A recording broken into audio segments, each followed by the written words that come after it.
রাস্তাঘাটে যেখানে খুশি আমরা লুডো খেলতাম। লুডো খেলি। তারপর আমি ট্রিক বার করলাম কী করলে 6 বেরোয়, কী করলে পুট।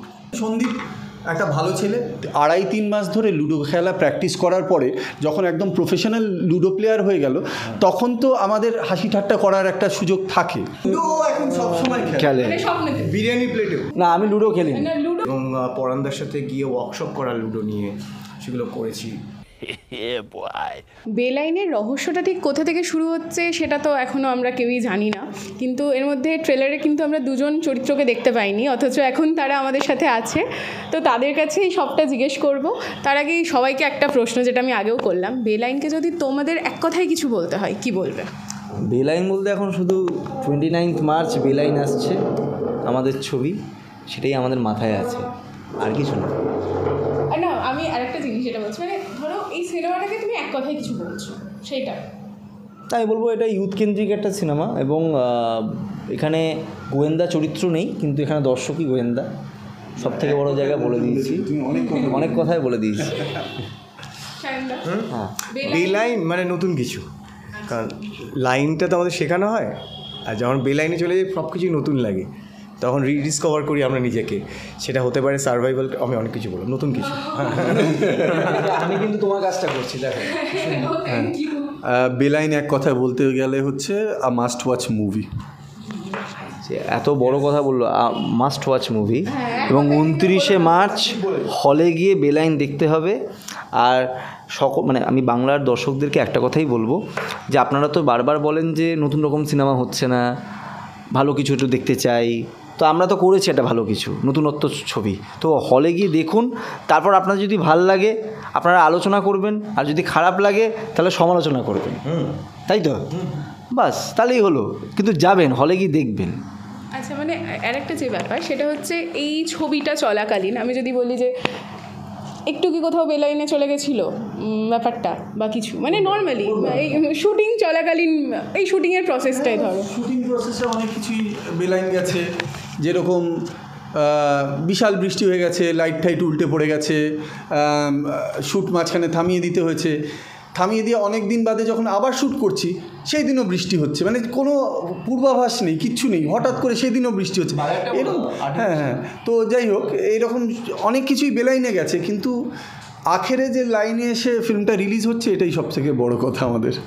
আর এই যে মানে তোমরা প্রত্যেকেই তোমাদের চরিত্রটা, আমি আমি হচ্ছি এই তোমরা যখন তোমাদের চরিত্রটার ব্যাপারে প্রথম শুনলে, মানে রিয়াকশন কী ছিল? যদিও কি সেটা তো বলবে না, যে কোথায় কি একটু যদি বলছে। আচ্ছা, লুডো খেলে, লুডো মানে ওখানে কি রহস্য, যে লুডো ব্যাপারটা লুডোই কেন? এরকম করে লুডো আবার লেখেনি তো, ওটাই তো বলছি, ক্যারামও হতে পারতো। হ্যাঁ, ওখানে কি কিছু রহস্যটা রয়েছে তো? হ্যাঁ, ধরে ফেলেছে, বলবো না, বলা যাবে না। তুমি যখন প্রথম শুনলে যে এরকম একটা অভিনয় করতে চলেছি, তো আমি তো মেথড অ্যাক্টিংয়ে বিশ্বাস করি। আমি একজন টিচার রেখে রোজ লুডো খেলা প্র্যাকটিস করতাম, সকাল বিকেল শ্রমিককে ভিডিও পাঠাতাম, যে কী করে একটা সাধারণ মানুষ থেকে লুডো খেলোয়াড় হয়ে ওঠা যায়। তার জন্য একটা বিশাল জার্নি ছিল, এবং ছবিটা শেষ হওয়ার পর, শুটিং শেষ হওয়ার পর আমি চরিত্রটা থেকে বেরোতে পারিনি, যেখানে দেখতাম লুডো খেলতাম। আমি লুডো মানে চক্কা পুট, লাল নীল হলুদ সবুজ সাপ সিঁড়ি ছাড়া কিছু বুঝতামই না। শ্রমিক ভালোভাবে আমি ভাতের থালায় লুডো খেলতাম, মানে এই লেভেলে আমি চরিত্রটার মধ্যে ঢুকেছিলাম। খুব অস্বস্তি হয়েছিল আমার চরিত্রটা, সত্যি তাই। আমি সত্যি জানি না আমি এবার কি বলবো। কেন বলো না? না, এরকম ব্যাপার না। ধরো প্রথমেই যখন তুমি শুনলে যে হ্যাঁ একটা চরিত্র যেখানে তোমাকে লুডো খেলতে হবে, এটা শোনার পর সত্যি তোমার মানে ওটা আমি লুডো খেলা প্র্যাকটিস করা শুরু করে দিলাম। তারপর আমি ট্রিক বার করলাম কী করলে 6 বেরোয়, কী করলে পুট।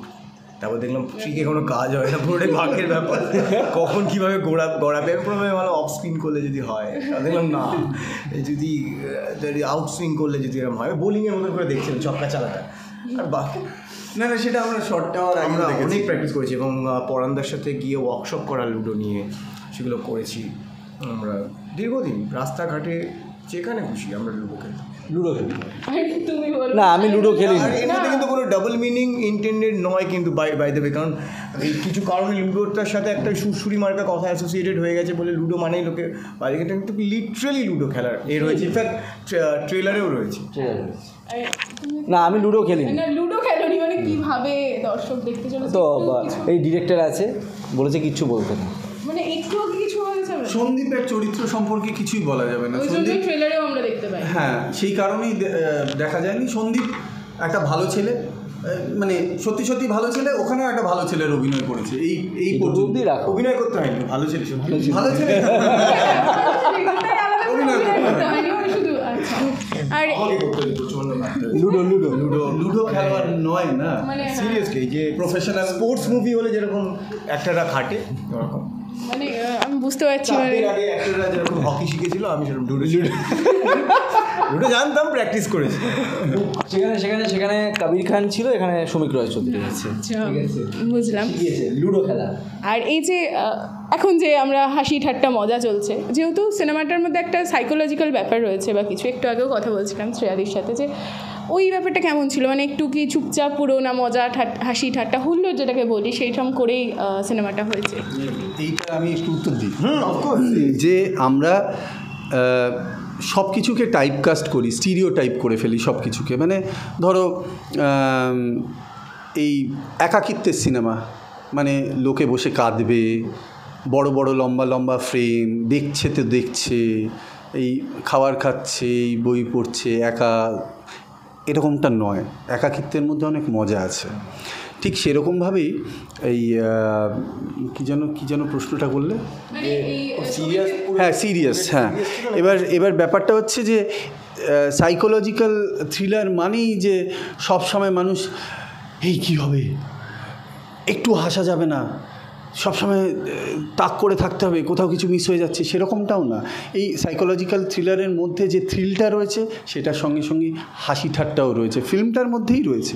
আর আমরা তো প্রচণ্ড হাসি ঠাট্টা করে কাজ করেছি, কারণ সত্যি সত্যি এত মানে এই 2.5-3 মাস ধরে লুডো খেলা প্র্যাকটিস করার পরে যখন একদম প্রফেশনাল লুডো প্লেয়ার হয়ে গেল, তখন তো আমাদের হাসি ঠাট্টা করার একটা সুযোগ থাকে না। সত্যি সত্যি ওয়ার্কশপ আমরা আগে করেছি, প্রি প্রোডাকশন অনেক বেশি করেছি এই ফিল্মটায়। 2015-তে লিখেছি, তাহলে বুঝতে পারছো কীরকম প্রি প্রোডাকশন হয়েছে। তো সেক্ষেত্রে আমাদের সেটে কিন্তু খুব স্ট্রাগল কিছুই করতে হয়নি, সবাই প্রিপেয়ার্ড ছিল। আমরা প্রচণ্ডই হাসি ঠাট্টা করে, আর পরান্দা ছিলেন, পরান্দা থাকলে আর হাসি ঠাট্টা আলাদা করে করতে হয় না, হয়ে যায় আর কি। অদ্ভুত একটা মজাদার মানুষ। উনি অনেকটাই সুস্থ আছেন এখন, হোপফুলি আমরা প্রিমিয়ারে ওনাকে দেখতে পাবো। এবং উনি যেরকম মজা ঠাট্টা করতেন সেটাও আবার আবার এক্সপিরিয়েন্স করতে পারবো। না, আরেকটা জিনিস ব্যাপার হচ্ছে, ও জিজ্ঞাসা করছিল মানে আমার চরিত্রটা তো পরান্দার সাথেই, তো আমি শ্রমিকের কাছে অশেষভাবে কৃতজ্ঞ যে আমাকে এরকম একটা চরিত্র দেওয়ার জন্য, যে হ্যাঁ বিরিয়ানি খাওয়াবো ওকে। আর কি কি মাটন হয় না থাকে, সায়নদাকেও খাওয়াবো। আমি খেলে বিরিয়ানি প্লেটেও না, মানে আমি বিরিয়ানি খাওয়াবো। আমার স্বপ্ন দোষ নেই। হ্যাঁ, মানে খেললে, লুডো খেললে বাস্তবেই খেলবে, স্বপ্নে কেন খেলতে যাবে? না আমি আরেকটা যে ব্যাপার যেটা ট্রেলারে দেখেছি, যে ফোন ইউজ করা হচ্ছে এখন, মানে টেলিফোন। আমরা তো সকলে মোবাইল ফোন ইউজ করি বা কিছু এরম ব্যাপারটা হয়, মানে ওখানে একটা হ্যাঁ বলবো না, যাক শেষেই আনবো। তো টেলিফোন ইউজ করা হয়েছে, মোবাইল ফোন নয়। কিন্তু মানে এটা ঠিক কোন সময়কে রিপ্রেজেন্ট করছে বা মেনলি জোর দেওয়া হয়েছে? পোস্টারে বোধহয় টেলিফোনটা মানে এই ল্যান্ডলাইনটা রয়েছে। ল্যান্ডলাইনটা অল থ্রু দ্য ফিল্ম তো রয়েছেই, তার সঙ্গে মোবাইল ফোনও রয়েছে। তবে অ্যাকচুয়ালি যদি টাইম ফ্রেমটাকে ধরতে হয়, তাহলে এই যখন ট্রানজিশন টাইম, যেই সময় ল্যান্ডলাইনও আছে, মোবাইল ফোনও এসছে, এরকম একটা টাইমকে ধরা যেতে পারে। যদিও গোটা ফিল্মটার ক্ষেত্রে প্রচুর অনিশ্চয়তা আছে, ওটাই মজা ফিল্মটার। হ্যাঁ, মানে এই ভাবছি আমরা, এইটা যখন ডেফিনিট হয়ে যাচ্ছে এইটা, তখন দেখা যাচ্ছে না এটা নয়, এটা বদলে এটা, মানে এর বদলে বি। তো সেই রকম একটা অনিশ্চয়তা রয়েছে। এই অনিশ্চয়তাটা না মানুষকে মানে গল্পটাকে একটু আনপ্রেডিক্টেবল করে তুলবে, এবং আমরা যারা আনপ্রেডিক্টেবল গল্প পড়তে বা দেখতে ভালোবাসি, তারা বেশ মজা পাবে। মানে আমরাও এরকম জিনিস ভালোবাসি বলেই এরকম ছবিটা বানিয়েছি। আর ট্রেলারে একটা খুব দুর্দান্ত দৃশ্য রয়েছে, খুব ছোট করে, তুমি হয়তো নোটিস করোনি, যেখানে পরান্দা এক হাতে ল্যান্ডলাইন এবং আর এক হাতে মোবাইল ফোন ধরে, রাইট, সো দুটোই রয়েছে, তো মোবাইল দেখিয়ে দেওয়াই রয়েছে, এবং শেষে একটা দারুণ ডায়লগ রয়েছে, যা কিছু পুরনো তাই আপনাদের কাছে হয়তো ইরিটেটিং। সো ওটাই ওই ট্রানজিশনের কথাই বলছে, যেখানে আমরা পুরনোকে ইরিটেটিং মনে করছি, নতুন যা আসছে সেগুলোকেই মনে করছি বেস্ট এবং ফিউচারিস্টিক। না, অবশ্যই নতুনকে আহ্বান তো আমরা করবোই, তার মানে পুরনো মানেই যে ইরিটেটিং তা নয়। এবং আরেকটা জিনিস যেটা ও বললো, যে ওই জন্য আমি বললাম যে এখানে দর্শকই কিন্তু ডিটেকটিভ, গোয়েন্দা। ওই জন্যই সমীকি পুরোটা বলছিল যে এত ভাবনা চিন্তা, দর্শক যাদের ভাল লাগে এই ধরনের ছবি, তো তাদের ভীষণ ভাল লাগবে। এবং 29শে মার্চ সবাই গিয়ে হলে দেখবেন ছবিটা, সবার ভালো লাগবে। আর আরেকটা যে ব্যাপার দাদা তোমাকে, যে এই যে সকলকে যখন এই চরিত্রের জন্য এই বা কিছু এই ব্যাপারটা অডিশন তো হয়েছে, সকলকে নির্বাচন করা কীভাবে?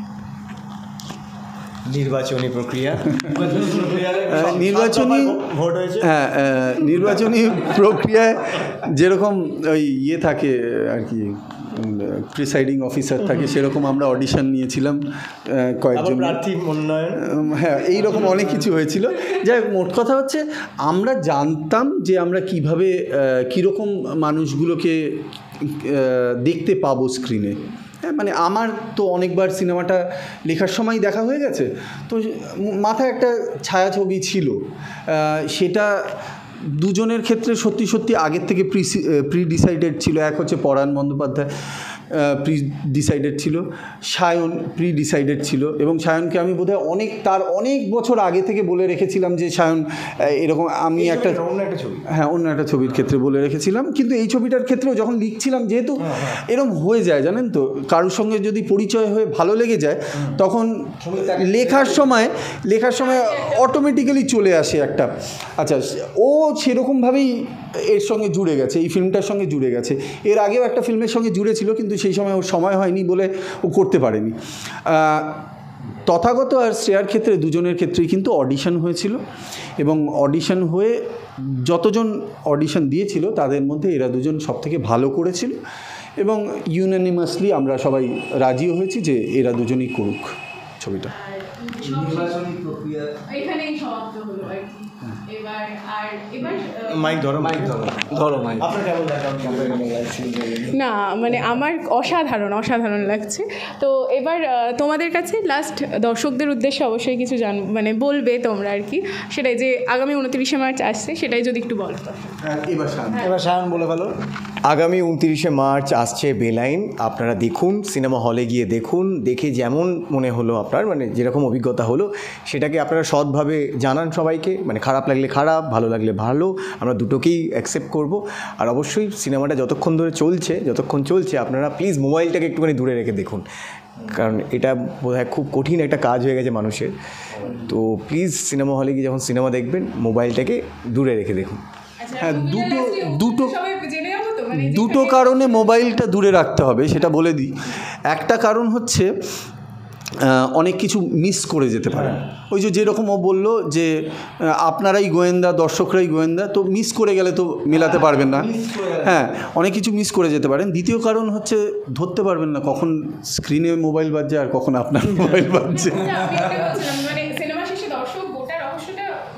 একদম এটা একটা ফুল সার্কেল আছে ফিল্মটার, মানে কোথাও এরকম অসম্পূর্ণ গল্প রেখে দর্শক বেরিয়ে এসে বলে কিছু তো বুঝতে পারলাম না কি হলো, এরম ব্যাপারটা হবে না। আমাদের কোনো পোস্ট ক্রেডিট সিন নেই, তার সত্ত্বেও বলছি আপনার এন্ড ক্রেডিটের আগে উঠে যাবেন না। তো আমাদের ওরকম সিজন 2 আসছে বা ওরকম কিছু নেই, বা বেলাইন পার্ক আসছে, ওরকম ব্যাপার নেই। পোস্ট ক্রেডিট সিনে দেখানো হবে, ফ্র্যাঞ্চাইজি হচ্ছে না, কিন্তু আপনারা এন্ড ক্রেডিট অবধি থাকবেন, কারণ যারা পেছনে পরিশ্রম করে তাদের ওইটুকুই ক্রেডিট যায়, কিন্তু তার আগেই হলে লাইট জ্বালিয়ে দেয় কেউ, ওইগুলো ব্যাপারে বদার্ড নয়, টেকনিক্যাল পার্টিসিপেশন যাদের থাকে। তো আপনারা অবশ্যই এন্ড ক্রেডিটটাও দেখবেন। আমি একটা কথাই বলবো দর্শকদেরকে, যে অনেকগুলোই বলে দিয়েছি 29শে মার্চ আসতে হবে, হলে দেখতে হবে ছবি, কিন্তু এরকম একজন ইয়াং ভাইব্রেন্ট ডিরেক্টরকে সাপোর্ট করার জন্য হলে আসা দরকার। ঠিক আছে, সুন্দর দেখতে, হ্যান্ডসাম দেখতে ডিরেক্টর। দেখো, আমি তোমাকে কিন্তু অন্যভাবে পাবলিসিটি করছি, ভাবো, ঠিক আছে? বেলাইনটা দেখবেন হলে এসে। আর বাংলা ছবির পাশে এরকম বাংলা ছবির পাশে থাকবেন, যে ছবিটা ইন্ডিপেন্ডেন্ট মেকার্সরা এসে কষ্ট করে বানাচ্ছে, তাদের পাশে থাকবেন। Thank you. অনেক অনেক বেস্ট উইশেস তোমাদের বেলাইনের জন্য, আর থ্যাংক ইউ আমাদের এতটা সময় দেওয়ার জন্য। Thank you.